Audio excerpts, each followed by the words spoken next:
that you're right in there.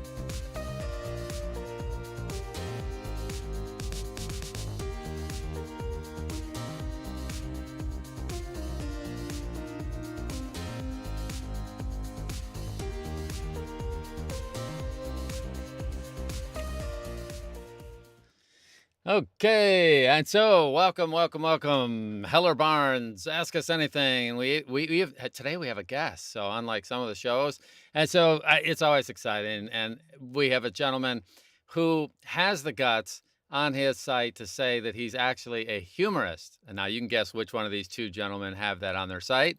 We'll talk about that later, Johnny.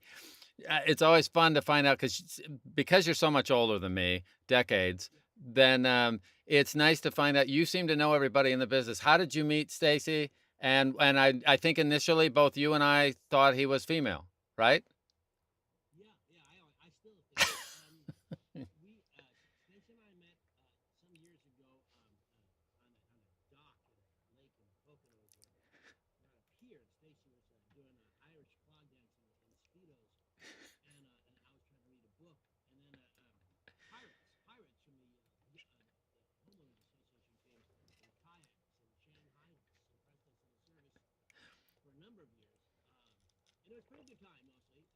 Stacy continued to do Irish clown dancing, very difficult in a kayak. And it was good, except winter was tough because the lake would ice over. And we just put our kayaks right on the ice and we just sit there for like months. And there's really nothing to do. But once the summer came, we were out in the kayaks and just losing. Stacy once got a can of Coco Lopez. It was pretty good for a few years. That's pretty much how it happened. Stace? Yeah, right down the line. That's Yeah, that's it. Oh, someone said Johnny not hearing you. I've Oh, you missed all that? Oh no. let's see. There's people are saying they can't hear me. So Johnny, tell me how you met Stacy. Can I be heard now? Yes, I made you up a can. funny story. Yes, you can. It was Hey, Wait, somebody. it's because the tech Ted, guy- can you hear me now? They can. I guarantee you. Okay.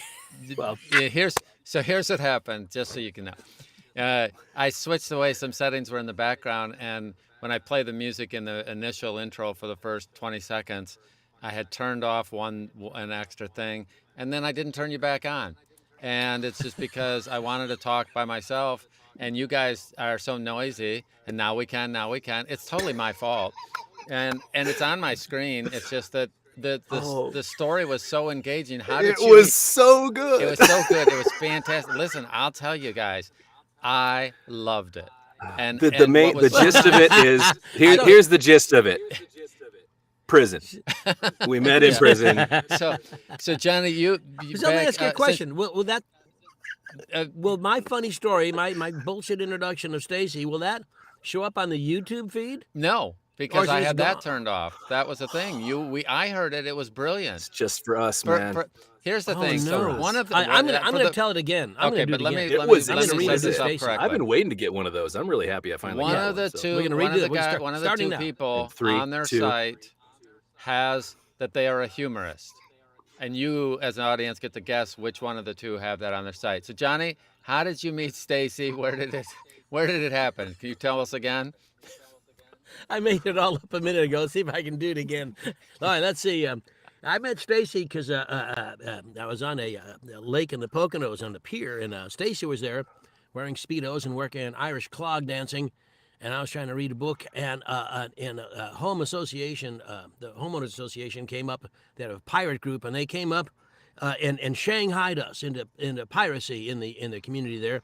And so we did that for a number of years, learning all kinds of things. It was a great time.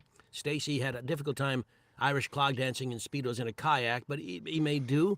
And we had a good time. Winters were tough because the lake would freeze over, all ice, and we'd sit there in our kayaks, just sitting on top of the ice, really not going anywhere at all. In my Speedos. For three or four kind of quiet months. And then the summer would come again, and we'd go into high gear and rob people at the Homeowners Association of.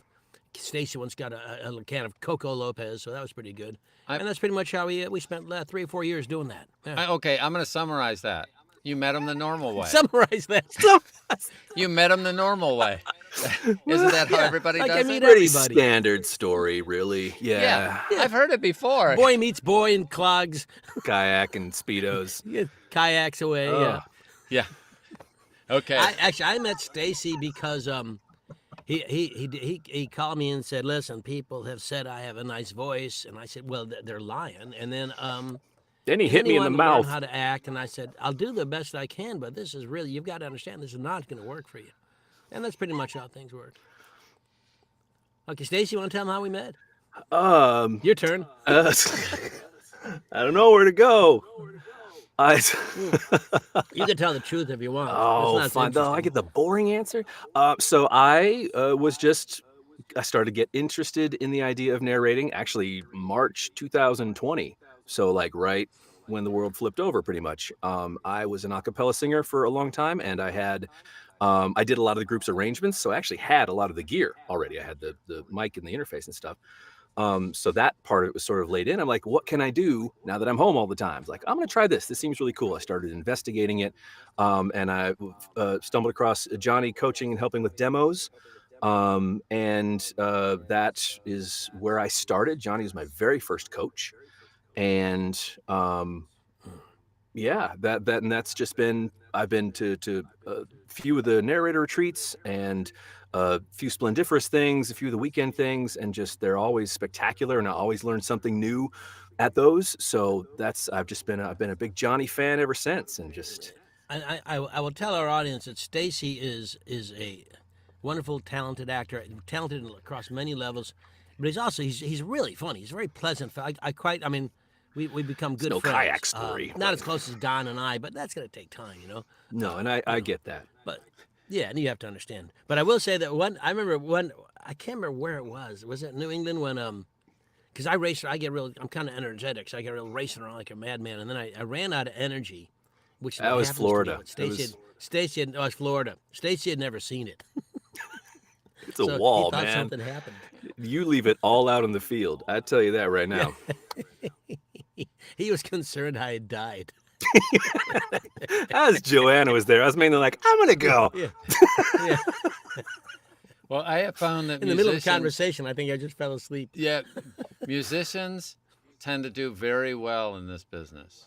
Now, because one of the things, especially someone like you, you've gone to an obscure school called Eastman. Do I have that correct? Yes, Eastman. Yes. I don't know the pronunciation. Come on. No, it's East. Okay. Now, for those that don't know, Eastman would be a competitor of Juilliard. I think that almost everybody has heard of Juilliard. Eastman is the other white meat, and both of those schools are insanely difficult to get into. As a young drummer, I wouldn't have qualified. I wasn't even close at that. It's a very Me either as a prestigious- young drummer. Yeah, no, but as a musician, it's a very difficult school to get into. So, what do you see are the parallels? Why do musicians? Why do you think musicians do pretty well in this business? Do you have any ideas? Well, I think it parallels a lot with acting, I would say, just because you are there for, and I'm saying this as a trumpet player, so take it with a grain of salt, but you're not there just for you. You're there for the group. You're there for the bigger idea. And I think in acting, you're there for the writing. You're there for the story that's being told.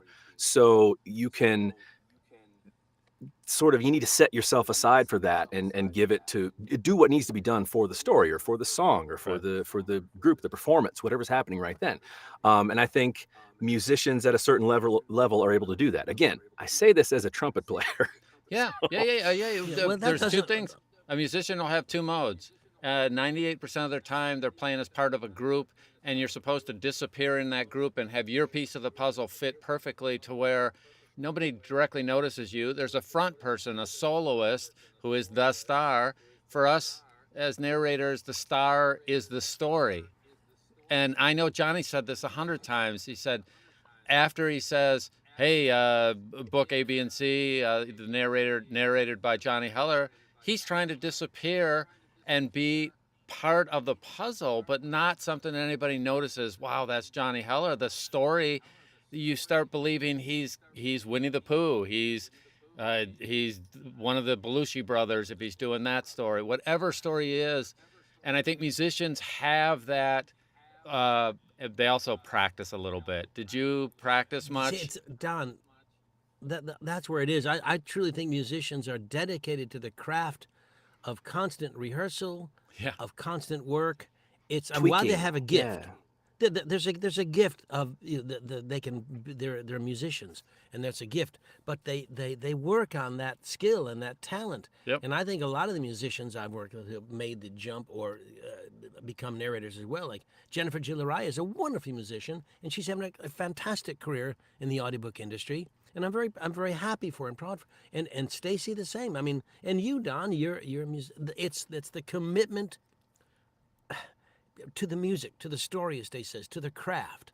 And I think musicians are brought up a little differently. So many people come into our business and say, it's just reading a book out loud. I can do that, which shows me they don't know anything. They don't know what they're talking about. Yeah. While a musician says, well, I have to learn how to read music, and then I got to figure out which instrument to make the music and how to make the buttons on the on the trumpet or whatever the fuck it is you play, make the notes that make sense so it sounds good. Yeah. But I also know? I think also there's something to be said for the fact that it's not just playing the song. Right. As a musician, you start to think about like, okay, well, what if I did this like this instead? What if I change this attack? What if I cut this note off? What if I didn't have vibrato on this note? What if what if I did something with the volume here? What is instead of a crescendo, I did a decrescendo?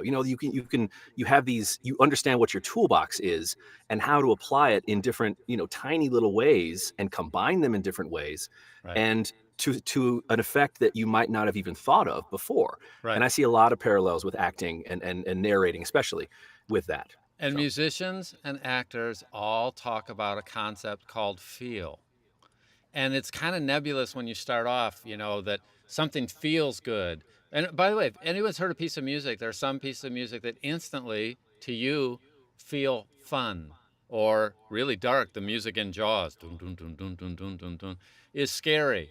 But the concept of feel, so an actor has to get to the point where they disappear, and then the feeling is coming through as opposed to the words. And musicians are constantly talking about young musicians can play the notes, but they don't play the feel. They don't understand yet the feel. And the actors that I see have the same exact parallel path. So I used to teach a little bit. I used to have a trumpet studio, private students, and I was mainly on Zoom. But I also taught out in upstate New York for a bit while I was going to Eastman. And one of the things that I would always try to impart on them is you've got these two ideas. You've got technique and you've got musicianship. The technique and the music. And the technique, you need to drill the technique, you need to work on the technique, you need to like chew into it and just have it be so ingrained in who you are. But then once it's time to play, you need to forget that and not think about that because now you need to be here. Now, if you find something that doesn't work, that's great. Now you know what you need to work on. Okay, hey, this didn't work when I put technique out of my mind and just tried to play music. This thing didn't quite work for me. Okay, well, when I go back in the practice room, that's what I'm going to drill. I'm going to drill that in, so that's a little more solid. Right. So yeah, there are a lot of parallels. I never really have thought about it. And I think the actors do it through theater. That's their drill. They'll go out and do community theater, and they'll go out and do table reads.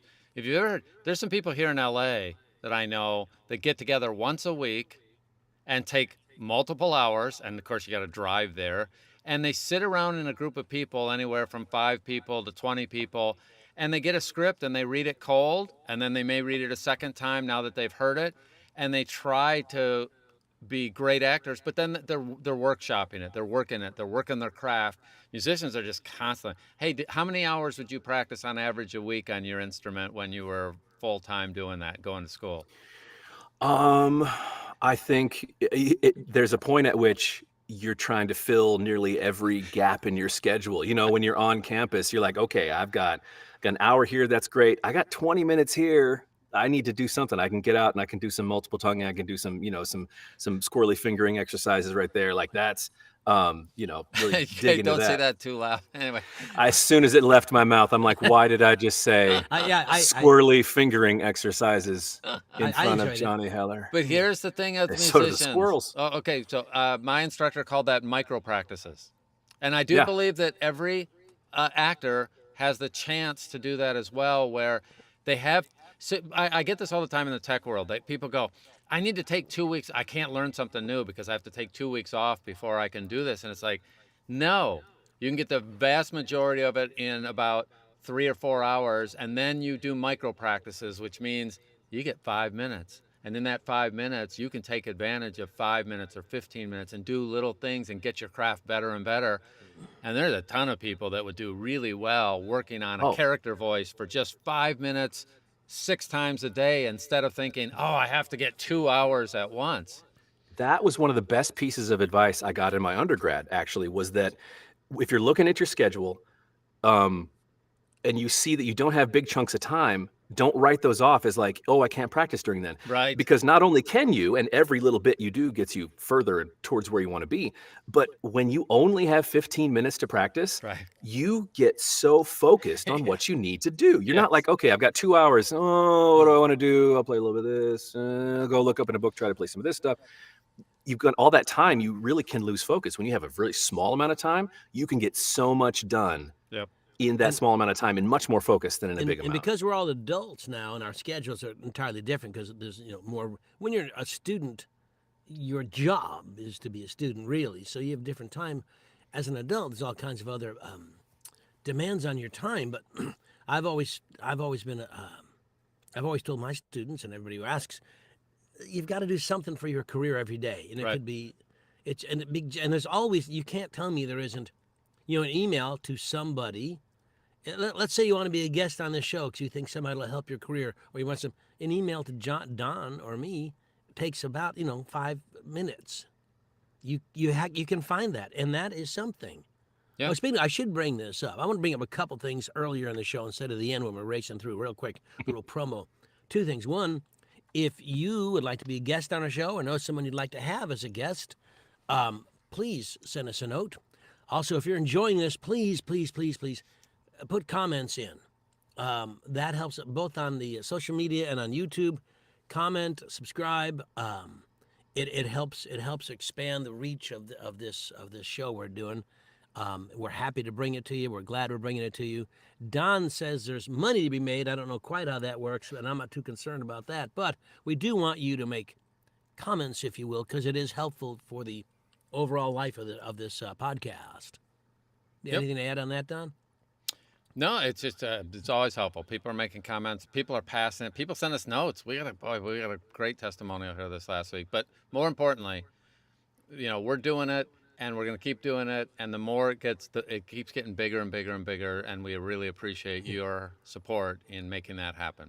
And As Stacey, a watcher, I've enjoyed these. I've enjoyed the crap out of these. These have been very fun. I love that you're doing this on like a regular thing, and there's just some absolutely great chats. So Well, Cool. thanks, Stacey. I didn't want to interrupt your time, but we always do this in the last, usually right after 2 o'clock when we're already done and people have signed off. it's like so the no end of one a hears car us. And commercial. Let's put it text in right message. now. Yeah. Put in a commercial during the show instead of when it's over. So tell us more about this little practice thing. So do you transfer that now?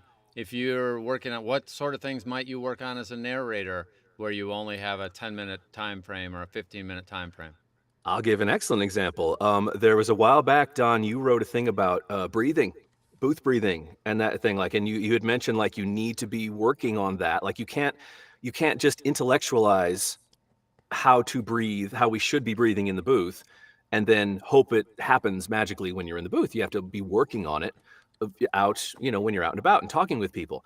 I think that's a great example of just every once in a while you stop and you think, okay, during this part of the conversation, I'm gonna really focus on that and try to do it the way it needs to be done. Those little tiny moments, especially if you can get yourself a little bit into that feel, that flow, while also keeping that technical mind, which I think narrators are pretty good at, because we have to do it, especially if, you're in the booth at home.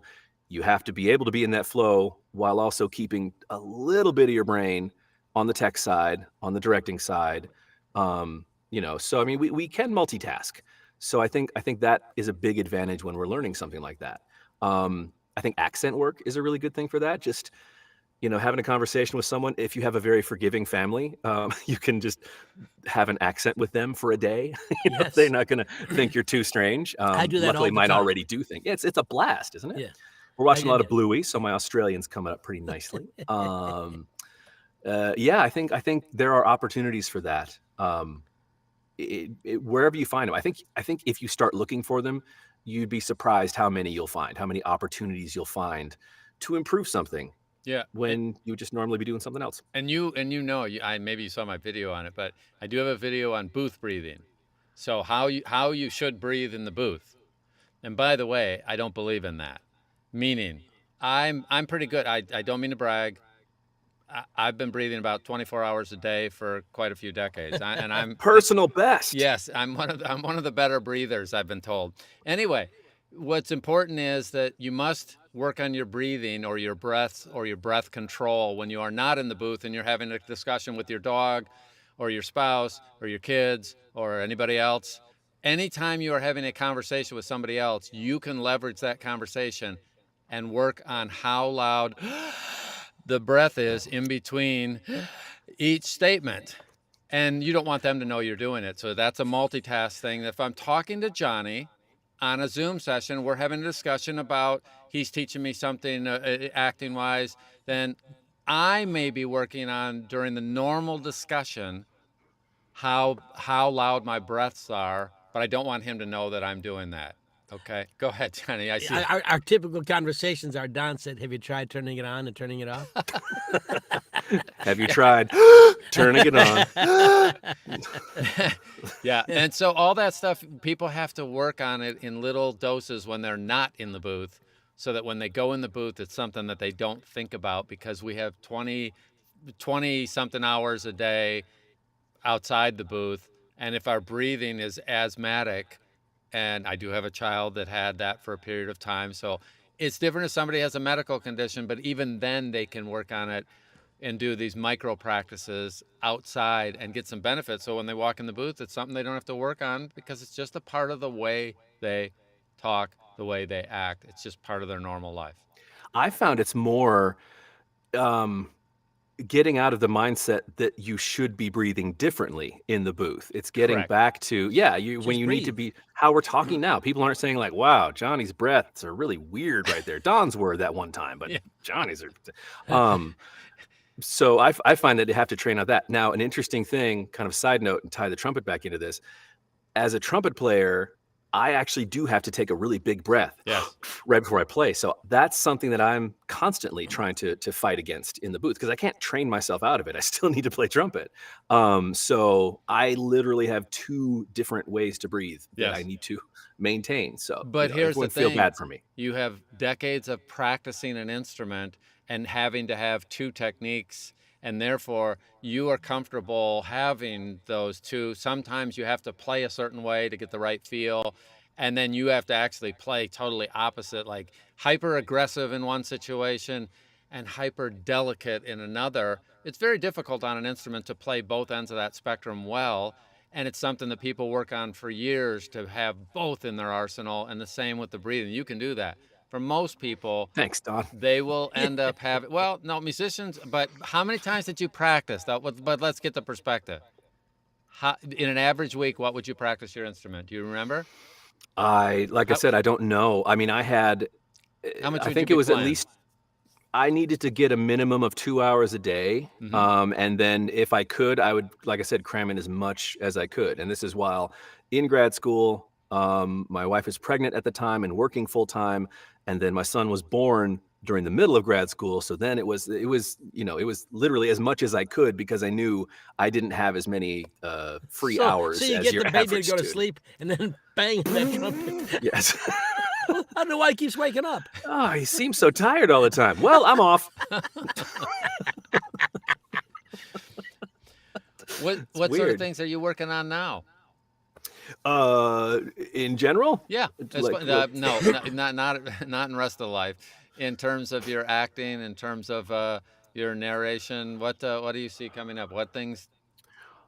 I am currently finishing up Joel's class, the lovely Joel Frumkin.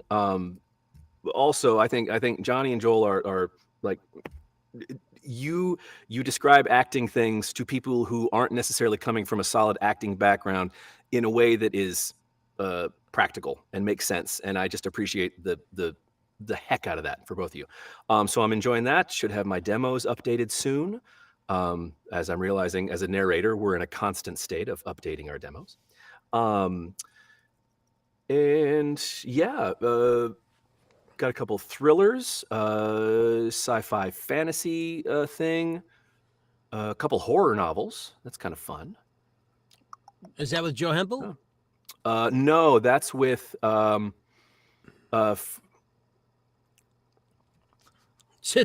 working I on your can't remember the memory producer. too, right? It's not a horror; it's a What are mystery. you doing? It is. This is for sure.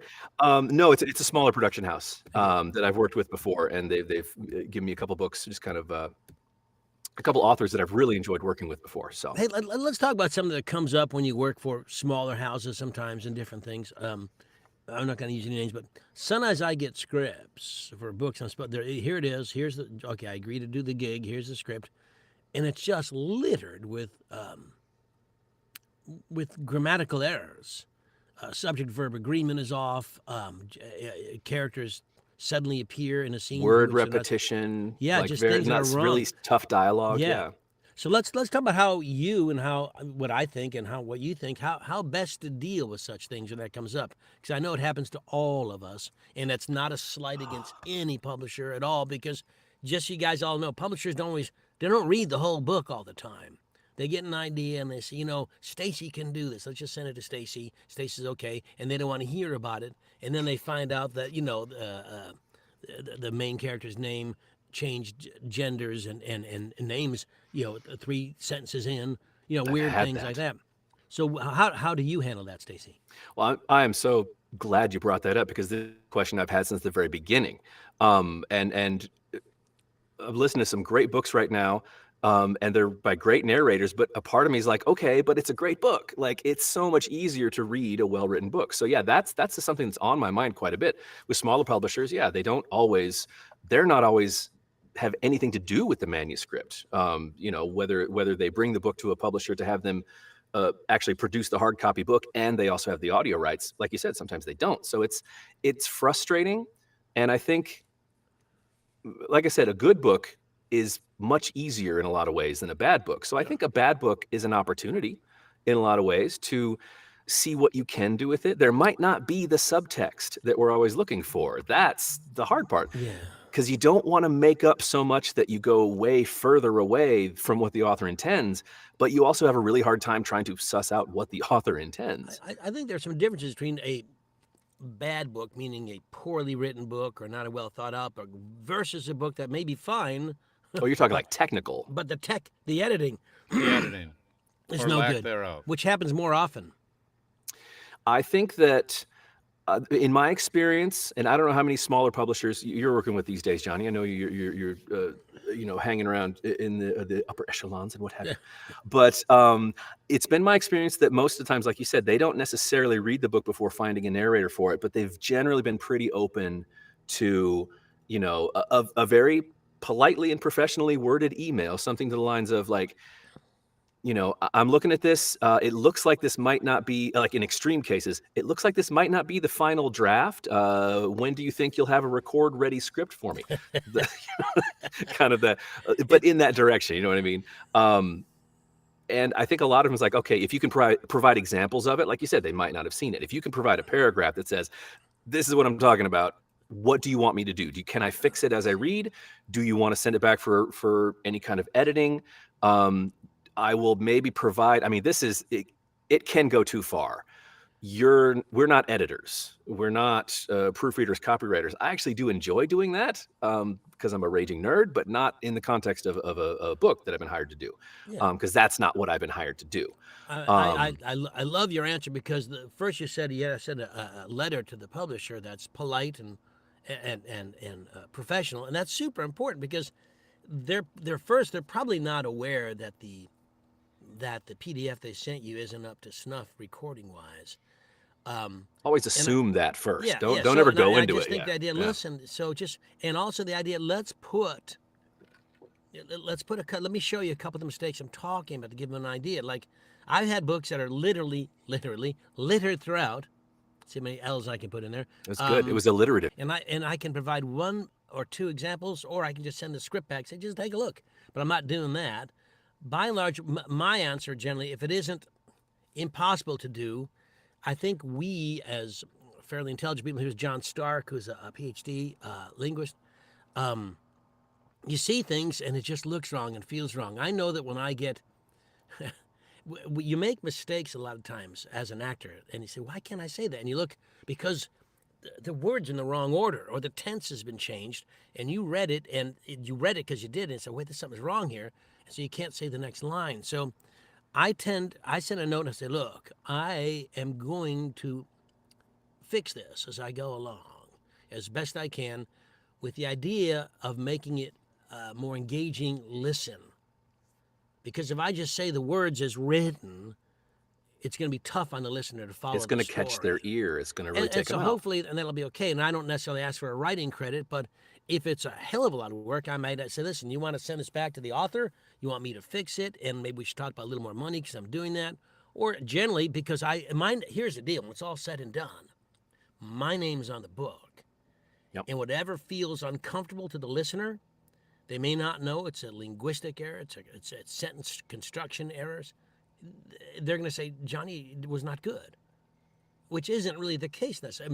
Maybe their feelings, but it's not generally the case in terms of what happened. If the sentence structure is bad and I say it just and don't fix it, it's not going to play well. So you need to fix it and need to find a way to fix it, I believe. Right, because I feel like we're the conduit, right? And the writer wrote words, and the listener's going to hear the words, and in between is us. In between is this human interface that will interpret the words. And I remember one book that I did that was really, honestly, it wasn't bad, but it wasn't very polished, as far as that goes. But just having read it out loud made it easier for a listener to take in. Just having me as that kind of interpreting voice, I think made it better too. I'm not saying that my performance of it was off the charts wonderful or anything, but just having it read. Yes, you are. Obviously, I'm saying that with my eyes, but just having it read out loud made it a better experience. You had that extra. It's like how many filters does it need for vodka? What do they put through 3 filters? Just that one filter made it better. Made it more easy to take in for a listener. So I think there is value to that. But so here's my question though for both of you. So Lisa just went through this, and I'll talk about that in a second. But you're basically saying though that, and musicians do this all the time. We get the printed music, and then we interpret it, and there are times where we make micro changes, but we get the feel right, we get the intent right. And since the listener doesn't have the script 99.x% of the time, technically there's whisper sync and they could be reading along, but I don't know anybody that does that. I'm assuming they're only hearing you and your quote mistakes, not understanding that's how the script was. And so it works out that, do you go ahead, you inform the publisher, you give them some examples, and then you're hopeful that they will say, yeah, just kind of, you do what you think feels best. Is that close? How does that work? That you are hopeful, because if the publisher says, nope, read it as it is, then that's the last word on it. You can't. Right. And this is the true in pickups too, on the other end too.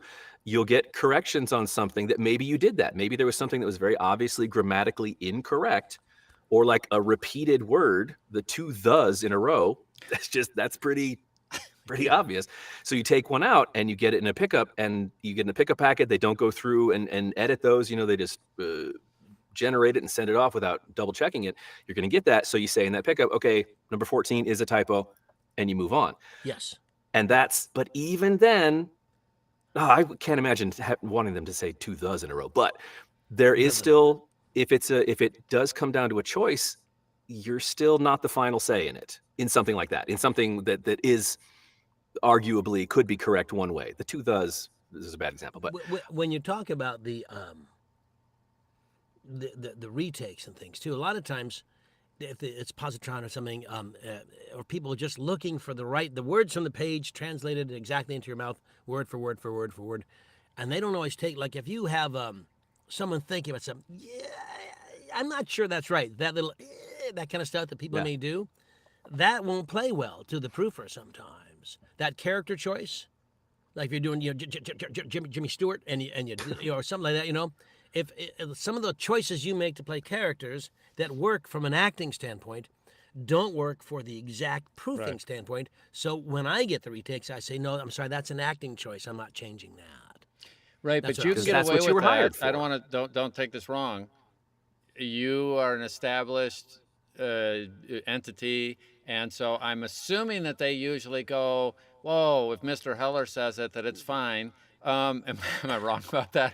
Well, I'm not an established entity, but I still feel that that's the gig. That's Yeah. the job. Like you are it's not that you're doing a disservice to the author's words. You have been hired to be that next step in the process.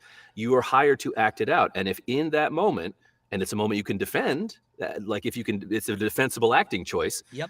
then I think it is incumbent on you to do that because you want to do what you feel is right in that moment. Do you let them And know early? I don't mean to interrupt, sorry, go but ahead. do you let your publisher or your rights holder know early on that you're making these changes and get their approval before? Because otherwise you could. do for grammar, but you don't for acting choices because they're made in the moment. Okay. Yeah. It might You have, can't I say, don't by the prep all way, of those. okay, Yeah. By the way, but I'm going to be acting during this job. Yeah. Okay. Oh, whoa. Hey, hold it. No. Rephrase, counselor. If I see that this is going to be a thing because it's coming up regularly, do you let them know right up front? Hey, by the way, I may make some acting choices that are going to make this, or do you just assume they are assuming that's what you're going to do? Because some of them want it word for word, no matter what. They don't want my acting choices. I can only speak for me on this, but the example that Johnny gave, I don't know that you would do like a ton of that. It wouldn't be like every single line Right, of a dialogue. right. It would be every once, maybe like as you're introducing a character or like in a highly, emotionally charged scene, someone might stutter. If it's a thriller, there's fear. But I think if you overdo it, I think there's cause for them to say a little too much. Yeah. But just the little color, I think, is totally acceptable and what we're here for. Here's the thing we all have to understand, everybody. The publisher or producer who hires you and sends you the script, assume that you're going to act because that's the job. That's part of the job. So you can't send a note, by the way, I'll be acting, so don't give me any proof. Don't go proof my acting. Here's the deal. Editors, masterers, proofers, all irreplaceable and super gifted and wonderful, and I appreciate them so much because my work would not be good work without their efforts. But when it comes out, it's going to be the publishing house's name and my name. None of their names. So if it's a mistake, I want it to be fixed. And I'm happier to have them pointed out and for me to say, no, I wanted to do that. Generally, if I say, as Stacy used the word defensible acting choice, if that's what it is, say, that's an acting choice. I don't want to change that. That's how I want the character to be. That's what the artist selected. You can't tell Van Gogh that's too much red. It's you don't fix it. But Picasso. I got a list, man. There was no woman going down no stairs in that picture. Is she a flounder? Is this what's happening? I don't think you send a note say, by the way, I'll be acting. But I think in the proof thing, I know a lot of actors get mad with the proofing stuff. They've been proofed. They've been corrected. Well, sometimes there are certain words I've mispronounced all my life. We all have. We never know until someone says, that's not how you say that. Integral. Only one of those is right.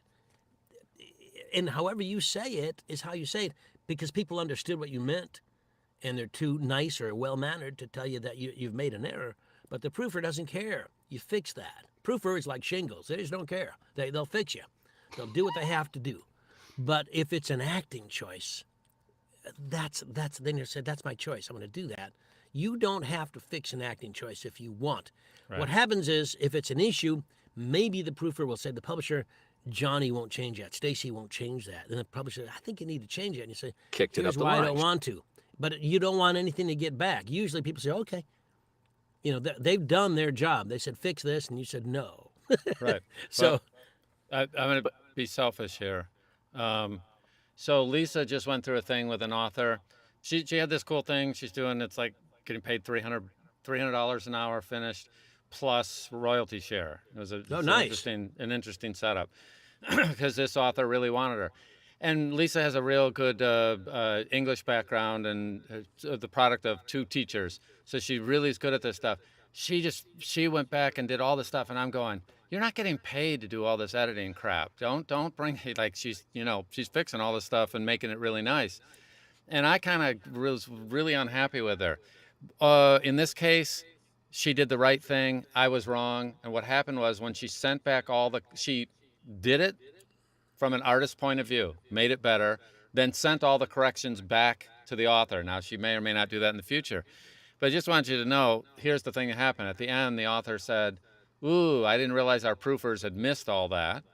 And then sent her a bonus check of $500 for the editing work that my wife did without even being asked. Like, she didn't ask for more money. I told her, next time you do this, you're going to charge more for this, because she had done it. So being an artist and looking at it, she did all this stuff. She documented all the changes she made, which I thought was way over the top unless you agree to that up front. I told her, you can't do that anymore unless you agree. But she got paid well on the book. The rights holder, because she presented it well, like, hey, you know, these were acting choices. These were just wrong. I fixed them in line. But she had to be very diplomatic with the author, and she did that correctly. And so she's getting paid, and she's got the next book that she'll be doing for this same rights holder because she went above and beyond. But her name's on it. We know people don't read the script. Yeah. So they're going to blame her for all the stuff, and she just couldn't stand getting the blame for stupid stuff. I love how Lisa, in her comment, the author blamed her co-author. Yes. I know. Well, that's the thing in this case. Under the bus with you. Damn it. Wasn't me. Yeah. And my co-author did what? that. Why, never. Well, here's the other thing that I've mentioned to people before. If you read the book, if you go through the book and you find it's poorly edited, then I kind of say, hey, you know, by the way, they didn't care enough to pay extra editors to go through.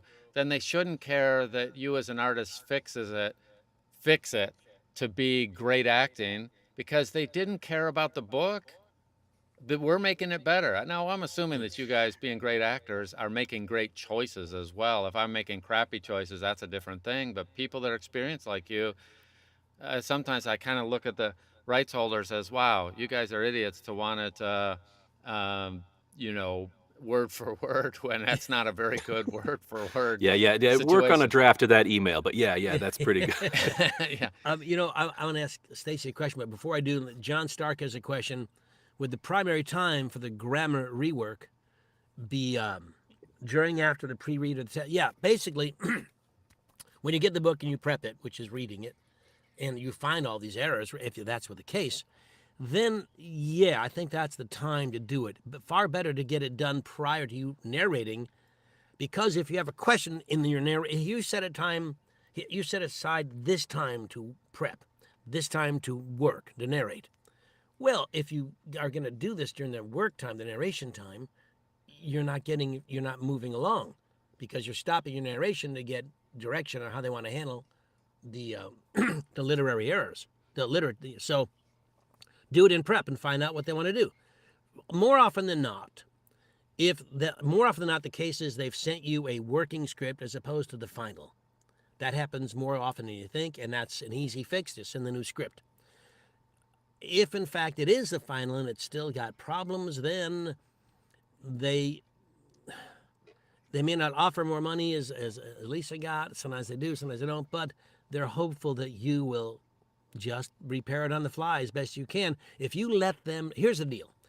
There's ways to work this in to help you. If you say, I'm going to fix it as I go, it's the best way to... On this book. They'll say, they'll say, this is a trooper, this is a good person, let's hire them again. So there are some benefits even to mistakes. Well, Stacy? you can actually say that, and this is Yeah. this is a negotiating technique that I've heard you talk about quite a bit, and this works. This actually works. I've done this. I swear I've done this. So you get the book. Let's say it's a book in a series, or you know that this author writes a lot of stuff. You get this first one, and it's riddled with errors, and you say, you know, I will correct these, and I will put in the work, and we'll finish this contract, and I won't charge you more for this one, but on either on the next book, it's got to be, if it's going to be the same situation, we got to bump the rate, or if you can, you know, guarantee me this many books, or if we do 2 or 3 books, you can say that you've got 2 or 3 books in the series, then your calendar's locked up and there's value to that. Yeah. So you can, it can be a negotiating tactic. Yep. It sounds kind of cold, but yeah, it can be. And then to get back to Stacy, tell me what are you working on? You've got some stuff coming up now. What would you say is your favorite genre to work in, and why? I honestly, I feel like I'm still early enough in my career that I don't have one. I don't have a genre that I just am yearning to do, and I don't feel like I have a genre that people are really begging me to do, like people are hiring me to do. I've enjoyed almost everything I've done so far. I can't think of a single style of book that I haven't enjoyed. Even I'm not a big romance reader. I'm not a big erotica reader. So that's not something I go towards. But if I'm hired for it, you can find, you know, ways to you got to do the job. You got to make it sound like you enjoy what's happening there, as it were.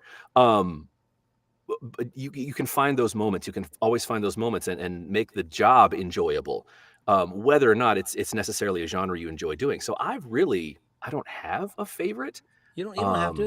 It's an open question. Oh, thank God. There's no rules on this show, my friend. And I was thinking of you for the erotica stuff. So Yeah. I know you were, Don. I could see it. I could see it in your eyes. I sensed it. Yeah. Right there. You got real quiet for a second. No, we saw it. Very introspective. We all saw it, Don. It's Wow, in the comments. Stacy. You missed it. It's up a little further. Okay, so yeah. Lisa did ask a question, Johnny. For one of her things that she's this author wanted to know about the fixes because this author also wanted to change the original manuscript so that all the future ebooks went out with these changes. And I suspect you don't send them all the changes. You just kind of say, it's the second question, I think, Don. So, Stacy and Johnny, are you sending the publisher a list of the corrections? Is that the one you want to talk about? Yeah. You brought up a different. You highlighted a different one, but I know what you mean. Okay. Yeah. Okay. Here's the deal. I would not be if I send the publisher a list of all the corrections. I've created work for me that I have no intention of doing. I don't want to do that. If I've made the deal, I'm going to fix it as I go. I'm not going to send everything because I don't want to do that. Yeah. I mean, I know everybody. Why would I add? That's a lot of extra time that I'm not being paid for. I'm just going to, if I say, well, that's why I said I'll fix it on the fly. So when it goes to proofing this, he changed it to is instead of was because it's present tense event. He changed Nancy's name to Susan because there was no character named Nancy in the book. You know, so stuff like that. So, and if they don't recognize it, it's easier for me on the proofing when I send it back, say, fix number 22, and not really a fix. We discuss this, and I move on. Author correction. This was a typo. Yeah. I don't want to send all the corrections in because why? I'm not writing the damn book. No one's paying me for that, and so I don't send it in. I don't know. Stacy, do you? I have. Early on, there's a series that I've been doing, and the author eventually, as the series gained momentum, he started hiring a professional editor for the book. And so it got way better. But the first one, he had edited himself, and there was a lot of stuff that he missed because you just missed stuff. It's kind of like proofreading. Like if you don't know that you're saying something a certain way that doesn't quite work, you don't know it until, and a lot of authors don't read their stuff out loud. So you start to find a lot more of these kind of sometimes just inconsistencies, sometimes outright errors once you read it out loud. So we tend to find those things as narrators that authors have slipped through the process. I did as I was proofing a book, I would basically highlight it. So I did end up just in my own PDF program with a list of the corrections. So the author said, "Hey, can you send those to me?" Now I didn't highlight double commas, stuff that had no effect on the narration. And he asked if I could go back and do that. And I'm like, that's work that I'm not going to do because that really didn't apply. You're lucky I have this. I didn't say it like that. Yeah. You're lucky and I'm shut your mouth. Exactly. Uh, You go go right to away. hell. You bother me. But I happen to have that. So I'm like, you know what? This isn't any extra work. I have it. I'll just print out the PDF report and send it to you. It's got page numbers and you can go from there. And I think he was a little aghast at how much stuff had slipped through because, like I said, there are things that we find as narrators that authors don't and editors don't because if they don't read it out loud, because that changes. It's human nature. We get books. You get a book from the library, a book that's been published, and there's 30,000 of them out there, and you read it, and there is a mistake. There's at least 3 mistakes in a book, and you just correct it as you read. You don't even notice the mistake because your mind fixes it. right. It's just the way we're conditioned, and so a lot of those things you don't recognize there is an editorial mistake here Right. because some things just get missed. I did a whole bunch of short stories from a big book, and there's a couple editorial mistakes. Nothing that gets in the way of understanding or appreciating or anything. You can see someone added a comma, just something, but it's an error, and your mind automatically fixes it. In the audiobook world, it's not just the mind has to speak to the mouth, and you have to say it and fix it. Otherwise, the mistake goes out. And I would, and as I've said before, I think when a mistake comes up, something's wrong, and you say it mistakenly in the wrong way, you'll have a difficult time with the next sentence. Because, as I've said before, if you can't say words, you can normally say cat, the, of. It's because there's a moment that wasn't realized just before. Every moment has to be dead on, true, and honest. Otherwise, you're going to mess up on simple. If you start messing up, go back a couple sentences and see where you lost it.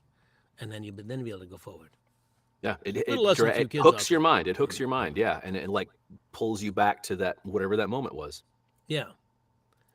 So what book are you doing? So right now you're doing what are you doing right now? I saw that you had a very interesting book. I can't remember, an Audible, a recent one about yuppies, was it? Yes, Triumph of the Yuppies. I was interesting.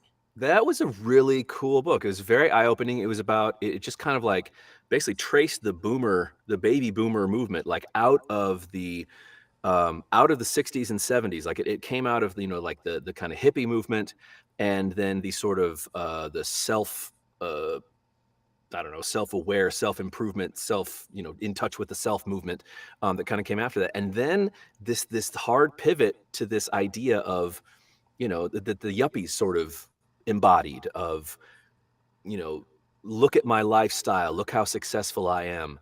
I'm going to make all the money possible. And just, it wasn't necessarily a commentary on it. It just really was kind of charting that progression for this incredibly small slice of the boomer generation. Really, I didn't realize that was such a small percentage of that generation overall that had such a huge, lasting, continuing impact on literally everything. So it was a very cool book. It was a very neat thing. I'd recommend it. Very eye-opening. The research, it was nonfiction, so still is. The research on it Thankfully. was surprisingly light for a nonfiction because it was dealing with a lot of times that I grew up in, and so I knew a lot of the words. That's a new thing for me. Nicolae Ceausescu was like, "Hey, I got that." That'd be terrifying otherwise. But I was like, "Oh yeah, Ceausescu." Yeah, So- boomers are, of course, the greatest generation. That's what they tell me. Yes. Yeah. Yeah, that was a lot of fun to do. I guess I have enjoyed a lot of nonfiction. I tend to get maybe people are booking me in things like finance. I've got 3 or 4 finance books. Do you feel like you would trust me with financial information? I trust you reading a financial book. Okay, fair I don't enough. think Fair enough. I think you bought me breakfast a couple times, so I trust you buying stuff for me too. Okay, all right, Yeah, we can work yeah. with this. We Yeah, can work yeah. with this. Okay, Yeah, but in terms of financial advice, I'd have to look at your portfolio. that's wise. That's wise. Yeah, so I am enjoying those. I do enjoy that. I feel like one of the things I really enjoy as an actor and as a human is learning enough about a subject that I sound like I know what I'm talking about when Right. I know and everyone else knows that I don't, that really brings me pleasure, actually. See, that's the nature of the audiobook craft, really. Listen, you know music, and and your musical talent, and you're funny. You have all that your effort. You're wonderful, but the other things you find, like finance, and like I think I told you, I've done about, I bet I've done 6 books on human genome. And I sound like I know what I'm talking. I've even listened back. Like in the garden, the little with the hats? I don't know, not yeah, garden genome. You're mispronouncing that. We'll Yeah. get that in pickups. Don't worry. No wonder they send it back. For correction. That's right. No, Johnny, it's gnome. It's gnome. Gnome. So anyway, Jeez. yeah, there's a gonad in my gnome. So human genomes. My So ganache. and I still don't know what the hell I'm talking about. And I've done a lot of medical texts, and I don't know what I'm talking about. But you can't tell, which is where the acting comes in. And I find it fascinating because here you are doing finance books. I don't know what you do or don't know about finance, but I know it's not your main thing. You're a musician and an Correct. actor. So it's interesting that we start doing things because and I let my students, they have a certain sound. I said, you'd be really good for such and such. And I never thought about that, but they would. And one of the things you discover in the world of audiobooks is the genres that you never thought that you'd even enjoy, and you find out you're just brilliant at sharing those stories, and you're so enjoyable to listen to because something about the nature of your style and your voice and your honesty and your background makes it easier to hear certain things about finance or about gnomes or about anything that's coming from someone makes it more listenable and more pleasurable than it would coming from someone else. You know Yeah, what I and mean? again, like I said, I don't feel like I'm at the point in my career where I know what that is. And I don't I think feel you like, should. yeah, and I'm okay with that. I mean, I know there's value to finding a genre and really digging down deep into it. I mean, Yeah. that's great, and there's a lot of success to be found in that for sure. But I honestly enjoy doing so many things. Like Yeah. I See, don't have one thing. There's not like, oh, I don't ever want to do that again, or oh man, I really want to do that. I really enjoy whatever's in front of me. So that's yeah. my issue with branding a little bit. If you brand yourself too tight, I'm just going to do medical text for left-handed optometrists. Well, that's a little, that's tough. You've got to It's open the door a niche-y. little bit. You need to. I think you need to pick genres that you're going to be hired in, and then whenever possible, keep expanding the list of genres that you can work in, so that you can be, because it's easier to get a job from anybody if you already have a job. Now that you've done finance, if I'm a financial publisher, I say, well, Stacy's done some of this. It's just easier. If you've never done it, Stacy's never done finance. I don't know if I want to use them. Like I like doing westerns. I like it. So I've done some, so now I can do more. But once you get your first gig in a genre, trying to get a couple more, try and keep expanding as opposed to just doing this thing. I think for an actor, I like to do more than just this one role. Would much rather have doors available than to have a door closed. I mean, that's Yes. just the basic thing. Like you don't ever want to shut anything down because first of all, you might find a lean time. If it's not your like ideal genre, you might have a hole in the schedule. It's like, okay, I would Yeah. much rather work than not work. I'll do this. But if you've closed that door, then there's no, you don't And then get the it. other thing is it expands your acting to go ahead and read a finance type book, a nonfiction, and do it really well. That's another acting choice. That's a chance to grow your acting in another direction, Keeps you and limber. make that sound like that's the only thing you do. You had this as a musician.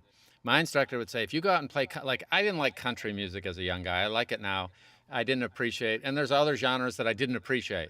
And he's like, you know what? If you get a gig in that area, they better think that that's the only thing you do.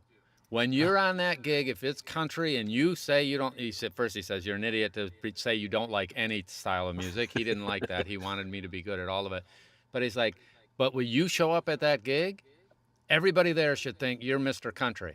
That's the only thing you do. They don't know that you've done whatever else. And I think as narrators, when they're doing nonfiction, their goal there is to be Mr. and Mrs. Nonfiction, Mr. Ms. Nonfiction, that's the only thing they do from the listener's point of view. And then when they're on to their next one, if it's romance, man, Stacy, what a pain. All he does is romance. I hope that they believe that from your performance when they hear you do a romance or they do nonfiction. And Johnny, I know he's all into that. As far as once it starts, he doesn't want them to think about it's, quote, Johnny Heller anymore. They shouldn't. It's him telling a story, and then the story takes over, and that's a beautiful thing. Yep.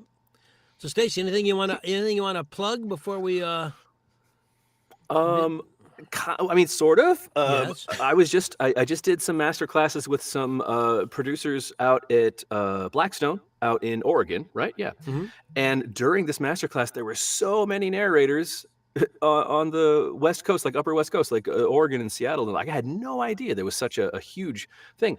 I'm actually tomorrow morning flying out to Portland and Astoria to play with a Finnish brass band. This isn't really audiobook related, I guess, That's but fine. if there are audiobook narrators out there in Portland who want to meet up for coffee or lunch or something, I'll be out there a week. I just think it'd be great because we're all in our little boxes, and it's so fun to get out and meet people, and realize that we're not just the Mozart busts. There's a big community in Seattle and Portland around there. I had no idea. Yeah, Joanna So and I are if thinking of anyone's taking a workshop out that way. you should do it like this weekend. That'd be perfect. I don't think we're gonna do that. Johnny, what are you Ah, for promoting? What's that? What are you promoting? What do you have coming up? Paul Rubin, who I'm having dinner with tonight, and I will be doing a August 24th in New York City, an audiobook acting intensive, one-day workshop. It's a Saturday. There's room for about 3 more people. So please, if you're interested, do join us. It's a wonderful day. If you never worked with Paul Rubin, you should. If you never worked with me, you should. And this is an opportunity to do so. We're also doing the New England Narrator Retreat. I think I may have one more spot available. We may have one spot available on site. I'm not sure.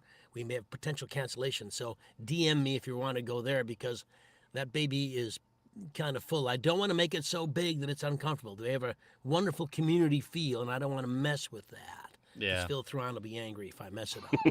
No, you're brilliant. By the way, about how Gary you Bennett's do out that. in Seattle. That's not Portland. Never mind. Keeping that small. That's smart. It's all the same. It's pretty close. Yeah, Pretty close. same Yeah. thing. You see it jaunt down, Yeah. bike on down. It's fine. Yep.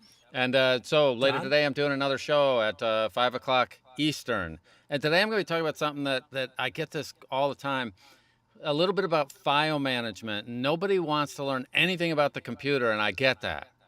But the tool we use every single day is the computer, because we're producing audio files and we produce a lot of different files.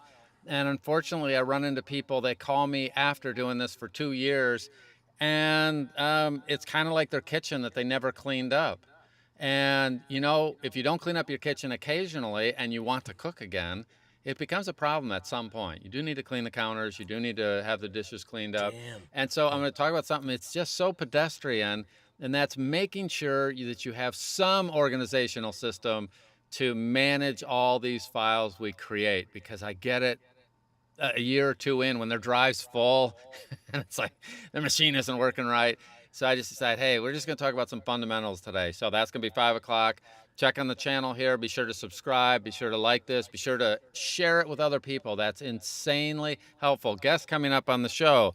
Next week, we have a special. Normally, it's Johnny and I, of course, and a special guest.